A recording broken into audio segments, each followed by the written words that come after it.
မေယော်ရီဝတ်စလန်ချန်နယ်ကိုအားပေးနားဆင်နေကြတဲ့ချာရပရိသတ်များအားလုံးပဲမင်္ဂလာပါရှင်။ကျမတို့ရဲ့ channel လေးကနေချာရပရိသတ်ကြီးတို့အတွက်အချစ်အလွမ်းအဆွေလက်သက်ဆောင်ဇလန်ကောင်းလေးများစွာကိုတင်ဆက်ပေးနေတာပဲဖြစ်ပါတယ်။ဒီနေ့မှလည်းကျမတို့ရဲ့ channel လေးကနေတင်ဆက်ပေးမယ့်အချစ်ဇလန်ကောင်းလေးကတော့တထေးကတော့မေစိမ့်နဲ့အလုသမားလေးမင်းထက်ဆိုတဲ့အချစ်ဇလန်ခက်ချန်ချန်လေးကိုတင်ဆက်ပေးတော့မှာပဲဖြစ်ပါတယ်။ဇလန်လေးကိုတင်ဆက်ပေးခင်မှာကျမတို့ရဲ့ channel လေးကို like and subscribe လေးလုပ်ပေးထားပြီးတော့ဘေးနားမှာရှိတဲ့ notification ကောင်းလေးကိုနှိပ်ပေးထားခဲ့ဖို့လဲတောင်းဆိုချင်ပါတယ်။ဟုတ်ကဲ့ပါပရိသတ်ကြီးရှင်။ဒါဆိုရင်တော့ပရိသတ်တို့နားဆင်နိုင်မှုအတွက်အချစ်ဇလန်ကောင်းလေးကိုအခုပဲစတင်ပေးလိုက်ပါပြီရှင်။အချစ်မြန်မာပြည်ရဲ့နေပူရှိန်ပြင်းလာတဲ့တောရွာလေးတစ်ရွာမှာတော့ဧကပေါင်းများစွာကျယ်ဝန်းလာတဲ့နှံခင်းကြီးတွေဟာလေတိုးတိုင်းတရွေ့ရွေ့လှုပ်ရှားလို့နေပါတယ်။ဒီရွာမှာရွာသူကြီးဦးမြတ်တန်းဆိုရင်မသိသူမရှိသလောက်ပါပဲ။ပစ္စည်းဥစ္စာကျွဲဝါသလောက်အသက်အရွယ်ရလာချိန်မှာတော့အသက်20ကျော်အရွယ်သားရှိသေးတဲ့ရွာထဲကအလှပန်းလေးမေစိမ့်ကိုဒုတိယမြောက်ငယ်ဇနီးဖြစ်ထက်မှန်ထိန်များလက်ထပ်ထားခဲ့တာပေါ့မေစိမ့်ရစီးစိမ်ဥစ္စာတွေကြားထဲမှာစံပေနေရပြီမိအသက်အရွယ်ကွာခြားလာတဲ့ဦးမြတ်တန်ရဲ့ပေးနာမှာတော့အချစ်မဲ့စွာနဲ့ရင်ထဲမှာအမြဲတမ်းဟာတတာဖြစ်နေခဲ့တာပါဒါပေမဲ့ဒီနေ့နှံ့ရိပ်သိမ်းချိန်မှာတော့မေစိမ့်ရဲ့ပြင်းညင်ညီငွေဖွယ်ဘဝတွေကိုအမျိုးသားတယောက်ရုတ်တရက်ရောက်ရှိလို့လာခဲ့ပါတယ်အဲ့ဒီသူကတော့မျိုးဘက်ကနေရွာတည်းဦးမြတ်တန်းစီမှာစိုက်ပျိုးရေးလုပ်သားကောင်းဆောင်ဖြစ်လာရောက်လောက်ကင်တဲ့လူငယ်လေးမင်းချက်ပါပဲညနေဆောင်ချိန်မှာမေစိမ့်ဟာပါးပြပေါ်မှာတနခါပပလေးလိမ့်ချန်ထားရင်ထရွက်တောင်လေးကိုပိုက်ကရွာစွာနှမ်းကင်းကြီးစီကိုတိတ်တိစိတ်ထွက်လာခဲ့ပါတယ်။နှမ်းကင်းဆက်ကကောက်ရိုးတဲဦးလေးထဲမှာတော့အလုသမားတွေကိုစိတ်ရင်းစစ်ပြီးနားနေတဲ့မင်းတယောက်မေစိမ့်လန်းလာတာကိုမြင်လိုက်တာနဲ့တည်းမျက်လုံးစုံဟာရင်ခုန်ဆောင်နဲ့တောက်ပသွားခဲ့တာပေါ့။မေစိမ့်ဒီချင်းရွာပြေကိုတယောက်တည်းဘာလို့ထွက်လာတာလဲ။ဦးမြတ်တဲ့မြင်သွားရင်မကင်းလို့ပဲဖြစ်နေပါဦးမေဗျာ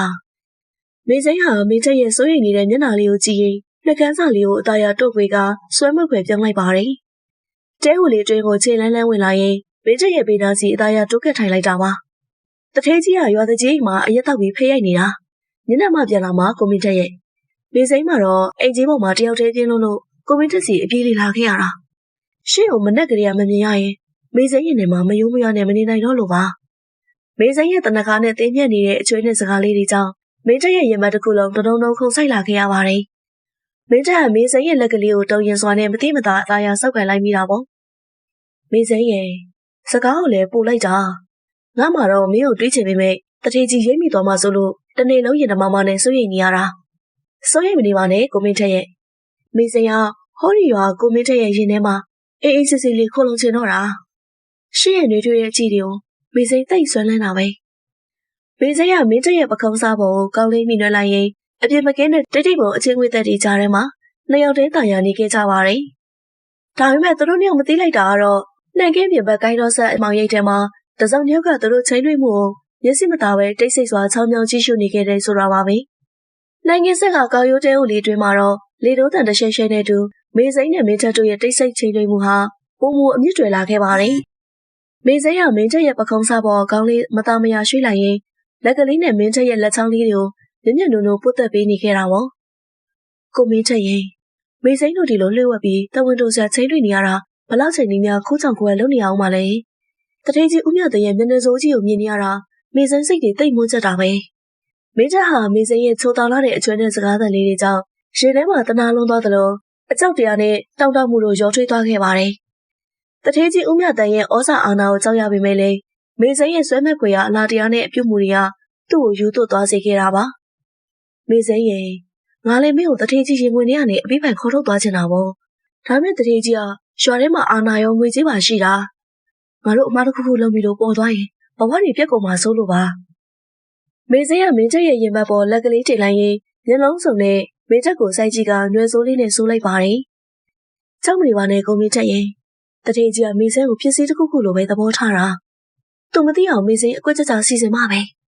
မေစိမ့်အတွက်ရှင်ဝင်နေပေးနိုင်တာဟောဒီကကိုမင်းချက်တယောက်ပဲရှိတာအချင်းဝိသက်တွေလွှမ်းမိုးနေတဲ့ခိုက်ထဲမှာပဲတဲပြင်ပဲကောက်ရိုးပုံကြီးနောက်ဘက်စီမှာတေကိုင်းချနေမိတဲ့ဂျိန်းဆိုတဲ့အတန်တစ်ခုထွက်ပေါ်လာခဲ့ပါတော့တယ်မင်းချက်ရောမေစိမ့်မှာရုတ်တရက်ထိတ်လန့်သွားပြီးအကြည့်ချင်းဆုံသွားခဲ့ကြတာပေါ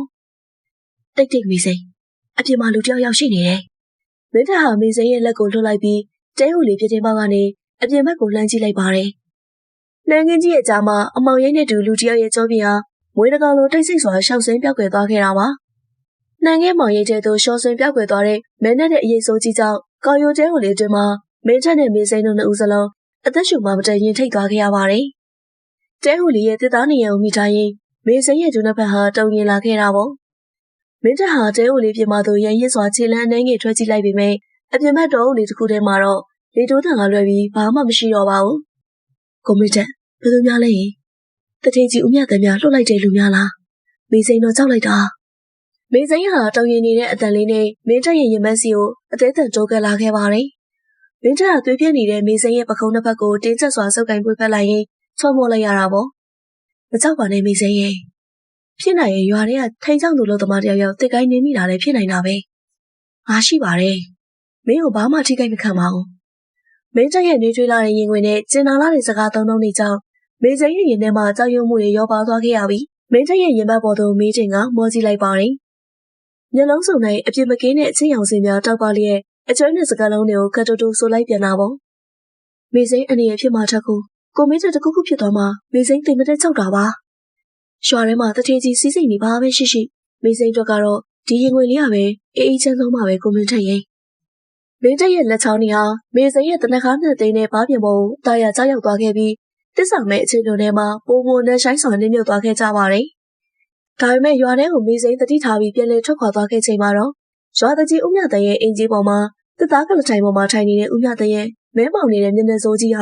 ာသူတို့ကိုစောင့်ကြိုနေခဲ့ပါတော့တယ်။ဦးမြတ်တဟာမင်းစိန်ပြန်ရောက်လာတော့မြင်တာနဲ့တကောင်းဝါနေပြီးအေးဆန်းလာတဲ့အကြည့်တွေနဲ့စိုက်ကြည့်လိုက်ရင်မေးခွန်းထုတ်လိုက်တာပါပဲ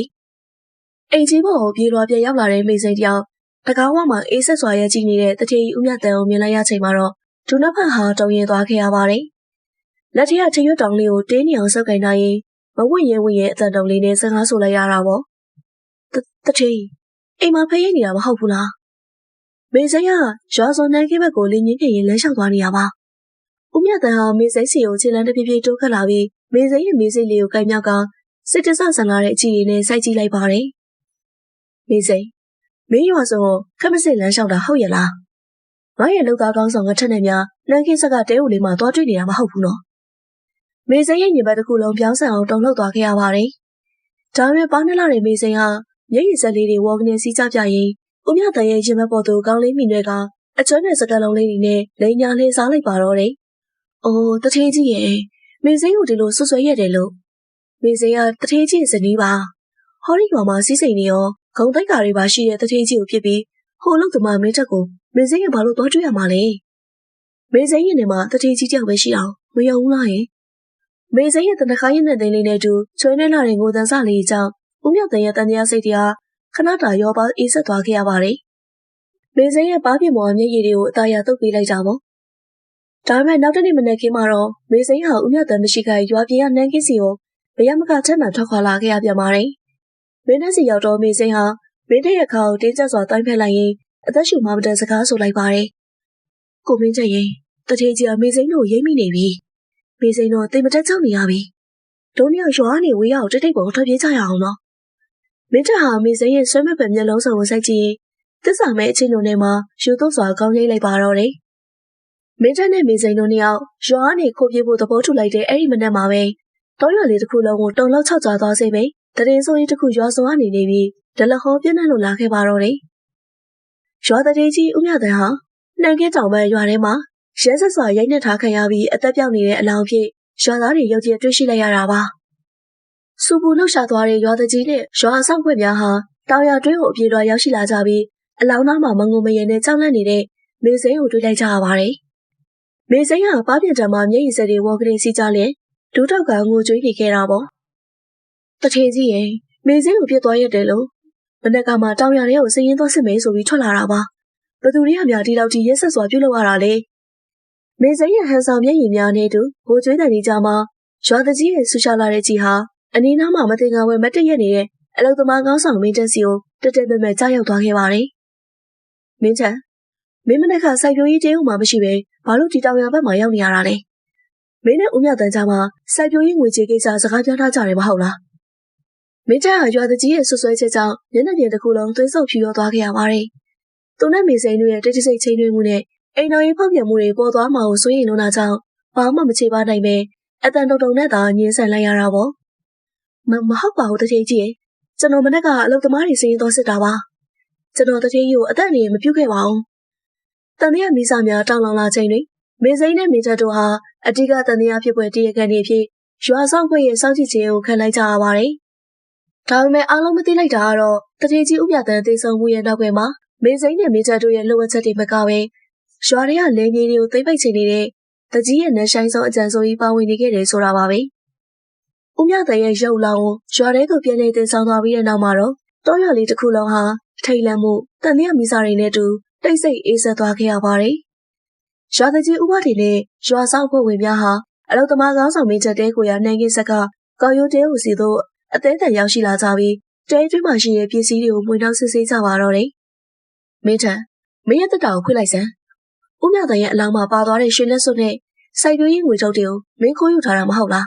။တကြီးရဲ့ဆွဆွဲချက်ကြောင့်မင်းတက်ဟာလက်ပွားများအေးဆက်သွားပြီးတက်တာကိုတုံးရင်စော်နဲ့ဖွင့်ပြလိုက်ပါတယ်။ကျွန်တော်ဘာမှမယူပါဘူးတကြီးရဲ့။ကျွန်တော်မှာဘာငွေကြေးမှမရှိပါဘူး။ဒါပေမဲ့တက်တာပွင့်သွားချိန်မှာတော့တက်တာအောက်ချိန်မှာဝတ်ထားတဲ့ဦးမြတန်ရဲ့ရွှေလက်စွပ်နဲ့သွေးစာတွေပေးကြနေတဲ့တက်သားထုတ်တစ်ချောင်းကိုအားလုံးအထင်သာမြင်တွေ့လိုက်ကြရပါတယ်။ဒါပါရီလေ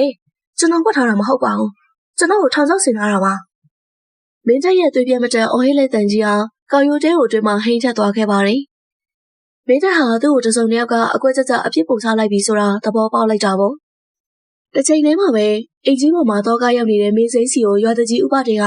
ာတိတ်တိတ်ဆိတ်ရောက်ရှိလို့လာခဲ့ပြန်ပါတယ်။ဥပဒေဟာမင်းစိမ့်ရဲ့မျက်နှာကိုစိတ်တဆောက်ဆန်စွာစိုက်ကြည့်ရင်အေးဆက်ဆက်အတန်ကြီးချိန်ချောက်လိုက်ပါတော့တယ်။မင်းစိမ့်မင်းနဲ့ငါတို့နှိုင်းခင်းထဲမှာကိုတွေ့နေတာကိုငါအကုန်သိတယ်။မင်းထောင်မကြချင်မင်းရဲ့အိမ်တော်ရေးဖောက်ပြန်မှုတွေရွာထဲမှာပေါ်သွားခြင်းတော့ဦးမြတန်ပိုင်နဲ့လေက90စာချုပ်ကိုငါစီပြီးပိုင်လွှဲပေးလိုက်။တကြီးရဲ့စကားကြောင့်မေစိမ့်မှာသွေးဆုပ်ပြီးသွားခဲ့ရပါတယ်။ဦးမြတန်ကိုတက်ခဲ့သူဟာမင်းချက်မဟုတ်ပဲလေမြေတွေကိုသိမ့်ပိုက်ချင်နေတဲ့တကြီးဥပဒေကိုယ်တိုင်ဖြစ်နေခဲ့တာပါပဲ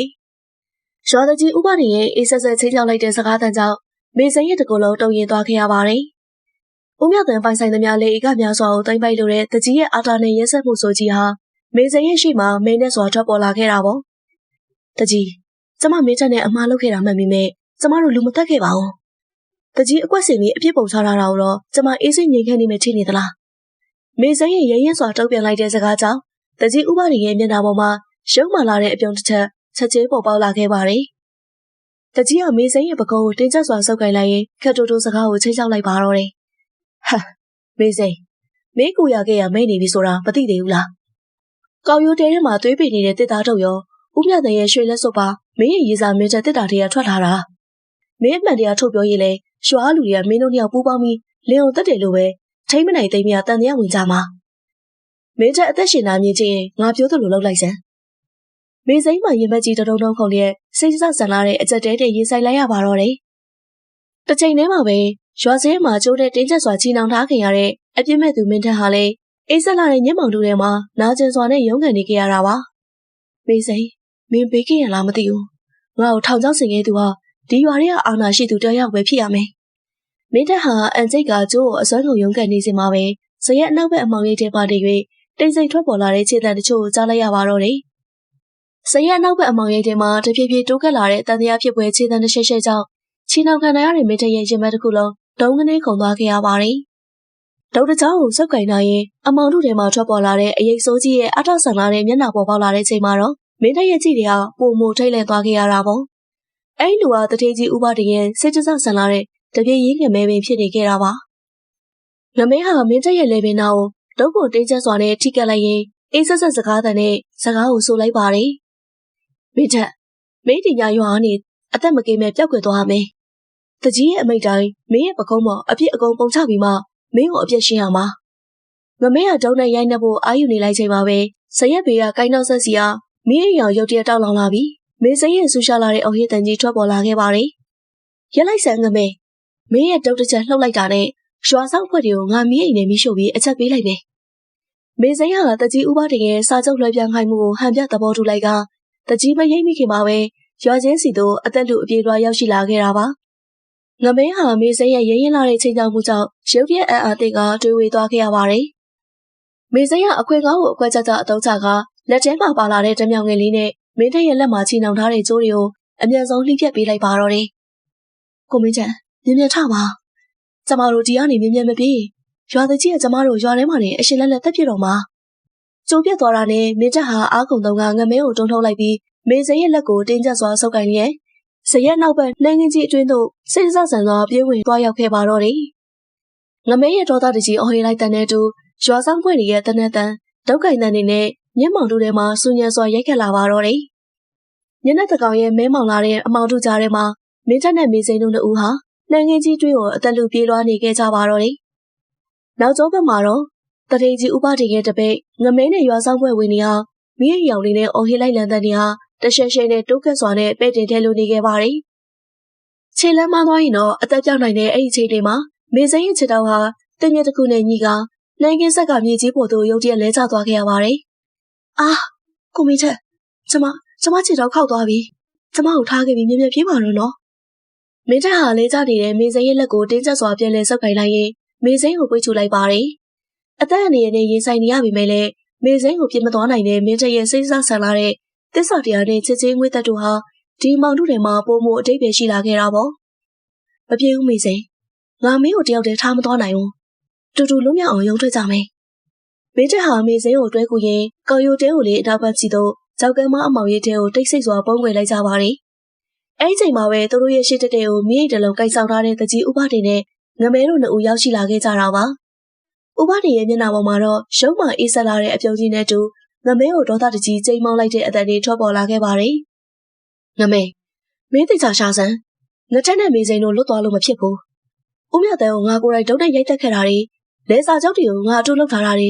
ရွာထဲလူတွေသိသွားရင်ငါဘဝပြတ်သွားလိမ့်မယ်။တကြီးဥပဒေရဲ့ပါစံမှာတိုက်ရိုက်ထွက်ပေါ်လာတဲ့သွေးလာတဲ့ဝန်ခံချက်ကြောင့်ပုံအောင်နေတဲ့မေစိန်နဲ့မင်းချက်တို့မှာအံ့ဩထိတ်လန့်စွာနဲ့ပါဇက်ကိုလက်ဖြင့်အုပ်ထားလိုက်ကြပါတယ်။ဦးမြတ်တဲ့ကိုတက်ခဲ့တဲ့စိတ်ဆဆန်လာတဲ့တရက်ကအမှန်မှာတကြီးဥပဒေကိုယ်တိုင်ဖြစ်ကြောင်းတဲလိုစားအမှန်တရားပေါ်ပေါက်သွားခဲ့ရပါပြီ။ဒါပေမဲ့အဲ့ဒီခဏတွင်းမှာပဲမေစိန်ရဲ့လက်ထဲကမိအိမ်ငယ်လေးဟာကြောက်ကမ်းမကြောက်တုံးပေါ်သို့လဲကျသွားပြီးကြောင်းဆိုတဲ့တိုင်ကြိုင်တန်ကြီးထွက်ပေါ်သွားခဲ့ပါတော့တယ်။ဟိုက်ဟိုမှာကောက်ရိုးတဲနောက်မှာသူတို့ရောက်နေပြီ။အကောင်လုံးကိုတပ်ပစ်ကြစမ်း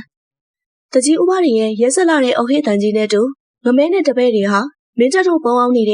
့ကြောက်ကမ်းမနားစီကိုဒုတ်တွေဓားတွေနဲ့ကိုစီကိုက်ဆောင်ကမိရဲ့ရောင်တွေနဲ့ဝိုင်းဝန်းပိတ်ဆို့လာခဲ့ကြပါပြီ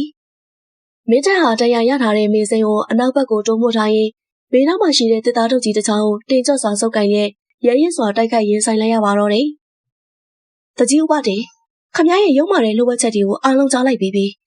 းအပြစ်မဲ့တဲ့သူတွေကိုအပြစ်ပုံချပြီးလူသက်ခဲ့တဲ့ခမရဲ့အကုသိုလ်တွေကိုဒီညမှာပဲအဆုံးသတ်ရမယ်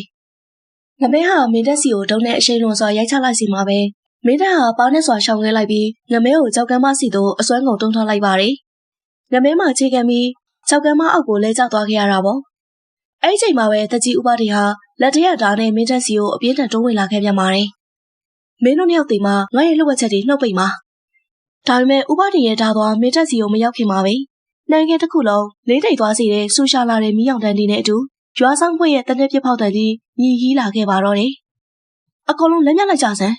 အမှန်တရားကိုငါတို့အားလုံးကြားလိုက်ပြီ။မေစိန်ရဲ့ပါနှက်လာတဲ့ကြိုးတင်အချက်ပေးမှုကြောင့်ရွာဆောင်ဖွဲ့ကောင်းဆောင်တဲ့ရွာသားတွေဟာအမောင်တို့ထဲမှာပုံအောင်ကတကြီးဥပဒေရဲ့ဝန်ခံချက်စကားတွေကိုအစားဆုံးချောင်းမြောင်းစိတ်ရင်းယူထားခဲ့ကြတာပါ။တကြီးဥပဒေဟာရွာဆောင်ဖွဲ့ရဲ့အလင်းငယ်ဝိုင်းဝန်းဖန်ဆီးခြင်းကိုခံလိုက်ရပြီးလက်ထိတ်ခတ်ခံလျက်သွင်းဆုပ်ပြောစွာနဲ့ဒူးထောက်လဲကျသွားခဲ့ရပါတော့တယ်။မတမာတဲ့နီလန်နဲ့သူတစ်ပါးသက်ကိုနှုတ်ယူခဲ့တဲ့တကြီးဥပဒေနဲ့ငမဲတို့နှစ်ဦးလုံးဟာတရားဥပဒေရဲ့စီရင်ချက်တိုင်းထိုက်တန်တဲ့ထောင်နှံများကိုစီရင်ခြင်းကြခံခဲ့ရပါတယ်။ရှမ်းနှင်းရဲ့ကြာမြင့်ပြီးတဲ့နောက်လေးလက်တဲ့မနက်ကင်းအာယုံဦးလီငင်းလေးတိုက်ခဲ့နေချိန်မှာမင်းချက်နဲ့မေစိန်တို့နှစ်ဦးဟာအတိတ်မှမောင်းယူခဲ့တဲ့အိမ်တော်ရဲ့အမားတွေနဲ့ဗဟေလိဆိုကြီးကိုတင်ကန်းစာယူလျက်ရွာစိုးနှံကြီးကြီးကိုနောက်ဆုံးချိန်လှုပ်ဆက်ကအမှန်တရားနဲ့အညီရိုးသားတဲ့ဘဝစီသို့တိတ်ဆိတ်စွာထွက်ခွာသွားခဲ့ကြပါတော့တယ်။နားဆင်အားပေးခဲ့ကြတဲ့ပရိသတ်များအားလုံးကိုကျေးဇူးတူပဲတင်ရှိပါရရှင်။နောက်နေ့ဒီမှာလည်းကျမတို့ channel လေးကနေအချစ်ဇလံကောင်းလေးများစွာကိုတင်ဆက်ပေးနေတာဖြစ်လို့စောင့်မျှော်အားပေးကြပါအောင်ရှင်။အားလုံးကျေးဇူးတင်ပါတယ်